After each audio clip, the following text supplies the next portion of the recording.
Hi, you're watching Lutes&Dice, and welcome to a first part of a 4-video series where I'm joined by these jolly good fellows to discuss some questions related to Dungeons and Dragons. And today's question is, let's remember the most cringe fail moments from our games, your DM fails or your players. The more embarrassing, the better.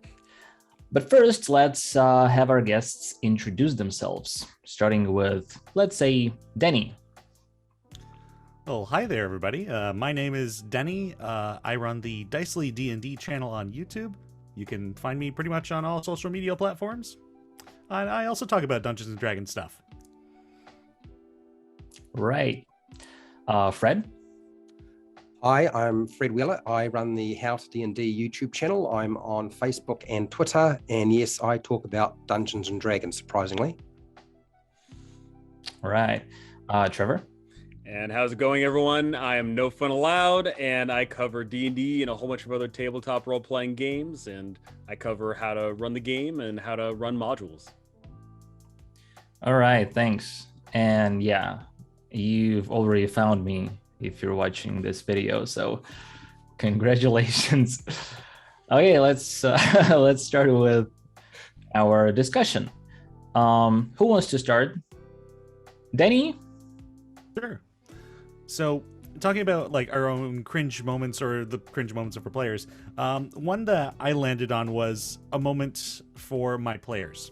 So, in the last campaign that I'd ran, it was an underground, like, oh dear, the Underdark kind of setting campaign. I was like, what do they call that subterranean place but it was within my own setting.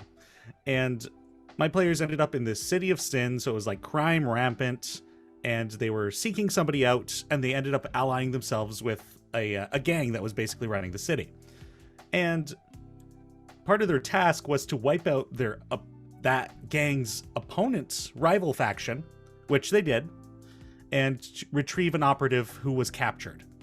They did so, and the twist came in with one of my players was playing a goblin inspired by Dora the Explorer. So we equipped him with a map mimic, a backpack that held all kinds of items, so a Heward's handy haversack, and we gave him a rival that is akin to Swiper the Fox, but it was Pilfer the Kobold, and he had a cursed bandana, and if the character said the name 3 times of his rival, that character would disappear.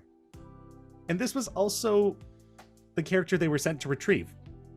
So they retrieved them for the gang that they're working for, and my player character was like, now is time to activate this curse, and instantly makes this NPC that they had just saved disappear, causing the gang to go hostile. And then they're like, okay, well, this previously allied faction we were a part of, let's just wipe this city of crime clean. So they end up raging through this guild house, only to discover that it was being run by a beholder. The beholder TPK'd them, except for I flavored it as they captured them, and they had to create all new characters to save their captured ones. So their overzealousness at being able to save this city cost them their characters for a while.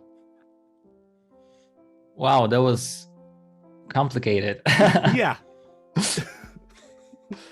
Nice. Is that it? Yeah, that's pretty much that story. I mean, they ended up storming that base like 3 more times. The beholder was just like, I'm out of here. These guys suck. That wasn't cringe. That was fun. That sounds pretty dope. It was cringe for me because it was completely off the rails and not at all what I'd expected or planned. So 3 additional sessions of unexpected content. Well, this basically sounds like a regular D&D game. Yeah, you know what? That is a fair point. All right. Okay, Fred, do you want to go next? Sure. So I answered your question with regard to what I ballsed up and what my players ballsed up. So I'll be fairly quick about it, particularly my own balls up. Don't need to focus on that too much, do we? So I thought I would run a one-shot adventure. I ran a whole bunch of them at one point, and I decided that I would run a Dragonborn empire on the open seas battle with pirates, and my players were going to be slaves on board one of the Dragonborn ships. And I thought this was going to be like awesome. In my mind, I envisaged something that I thought was going to be fantastic. My players just looked at me, played through, and they said, dude, that was like so cliche. That was so boring. They really hated it. I felt like I had just ballsed things up really, really badly. So that's one of those times where, and I wasn't expecting it. I honestly, I'd run a whole lot of one shots and they were, they responded really well to all of them. But for some reason, they just spotted this and they could just see where I got all the ideas from and put it all together. And they just said, dude, that was terrible. So I felt pretty shite about that particular situation. So I'll never be running that one shot ever again. That's never going to happen again. There was a time where I had a group, I was playing in store, and my players, I don't know what was going on in their head. I feel like there was one ringleader player who was responsible for feeding this disease over to everybody else. But they decided that no matter how much time I've spent on these NPCs that had important information to collect, that they were going to kill everything. They killed every NPC. If there were monsters in the room or a location, they just butchered them. And I'm like, what are you doing? And they're saying, we're playing the game. And I said, yeah, but have you considered the possibility that they have information that's important? And a bunch of them just looked at me and just looked at the other guy who was the ringleader, I feel like was the ringleader. And he said, don't be stupid. I have Speak with Dead. We have every intention of actually investigating and talking with them, but they won't be alive and they can't lie to us now because they're dead. And as the spell is written, they don't have a choice but to answer it a specific way. So you can't screw with us, mate. I've got it figured it out. And I'm like, oh no, what has happened here? What are they doing? What has happened? And it went on and on like this. And it got worse. It got to the point where I couldn't even read out the room or location description, where they just say, just tell us how many monsters or NPCs or creatures are in this location. And I said, okay, well, there's that, and we attack. I'm like, oh my God, it's like this. This is what I've got to contend with. So when people watch any video or any advice that I give, and I give advice around this, trust me, I have experienced this. It is a real thing. It does happen at tables, and it is a pain in the butt. That sounds familiar. Definitely had those players. Yeah. It's especially cringy when only one of the players is kind of like that, and he bogs everybody down. All right. If that's it, let's move on to Trevor. Alrighty. So let me regale you all with the tale of the time I rage quit a session with me as the DM. Yes, the DM Wow. rage quit. Okay, that sounds interesting. So it's a party of 6. You guys all walk into a room, and there's a well with water, and there's a hole above the well. Did you catch all that? Alrighty. Okay. So I explained this, and then I say, okay, I roll initiative. Okay, player 1, what do you do? What's going on again? And then I have to describe again. Okay, there is this room with a well and water, and there's a hole above the well. And player 1 says, okay, I do this. Okay, player 2, what do you do? Player 2 says, what's going on? And then I describe the room again. And then player 3 goes and asks, what's going on? And I just said, all right, I'm done. So I just stood up. I was playing right here on the computer, and I just took off my headset and I walked away. And I walked away for an hour and change. And I was just so like, screw these people. They obviously don't care. I don't care about them anymore. This and that. All this is racking my brain. And when I came back an hour and change later, all of them were sitting there diligently. And I was genuinely impressed by that. and then the comment went on, and like I think like one PC died, and then like whatever happened else, and then after that I didn't have to worry about people doing that ever again, because I laid out heavy warnings and everyone was super saddened by that affair. But it was pretty unique, rage quitting a session as a DM. I sometimes Google like cringe D&D moments because I like this stuff, like rage quit in D&D, and I found like maybe one video. There's not a lot of those videos. Like people actually record their live games and somebody rage quits. So yeah, I would love to see more of that. So come on, record it and put it out. I'll get right on that. I like cringe. Sort of. It's kind of like, what do you call it? Guilty pleasure. Yeah. After those two stories, I'm like, I don't think I've actually authentically had a cringe game like this, and I am very thankful. Sadly, I don't think that's the most cringe, but I don't think I can get into some of the most cringe stuff I've done on camera. DM me after. I'll pay you.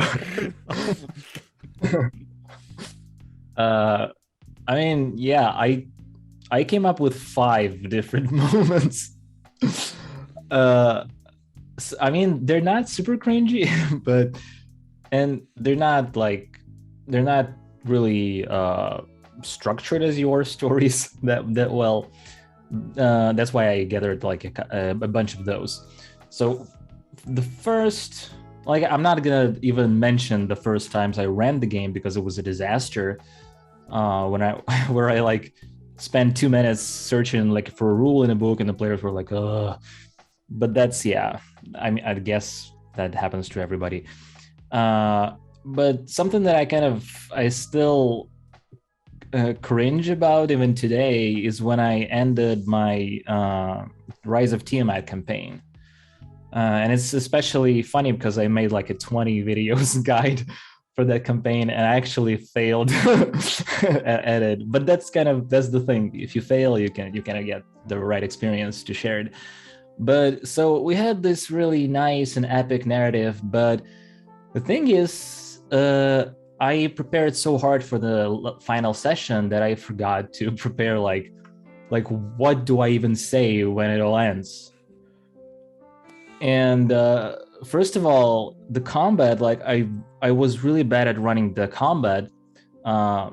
If you're familiar with this module, there's Tiamat comes from the well, and there are these, but before that, there's this ritual that's kind of boring, and I failed at interpreting some of the spells, so I had them levitating with invisibility, but they had a normal invisibility, but I kind of treated it like greater invisibility. So my players were super frustrated, we can't shoot them, when's this gonna end? And they were kind of annoyed by this fight. And then when Tiamat showed up, they were like, oh, it's fuck, just let her die. And I was like, oh shit, this is a train wreck. And then when she finally, when they banished her back to the abyss, I was like, well done. And I didn't, and they were kind of tired, and they were just sitting there silently.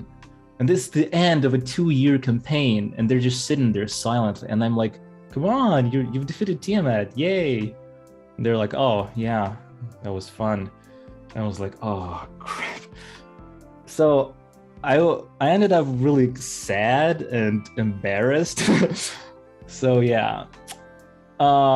Another time, for some reason, all this happens at the finale of my campaigns. This time it was the Curse of Strahd final battle, the battle with Strahd.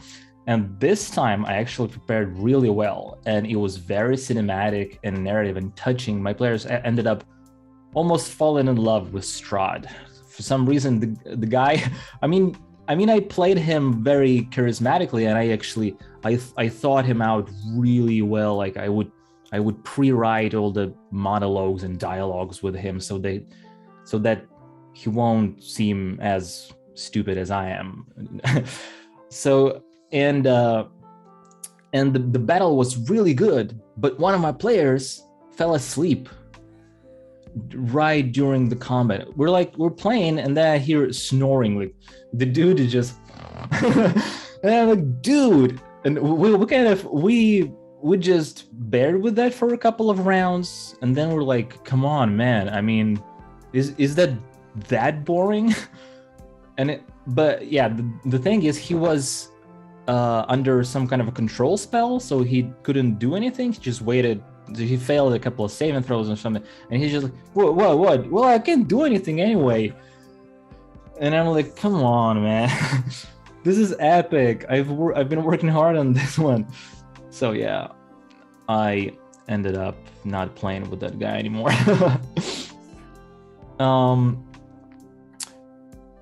I can keep going if you're enjoying this.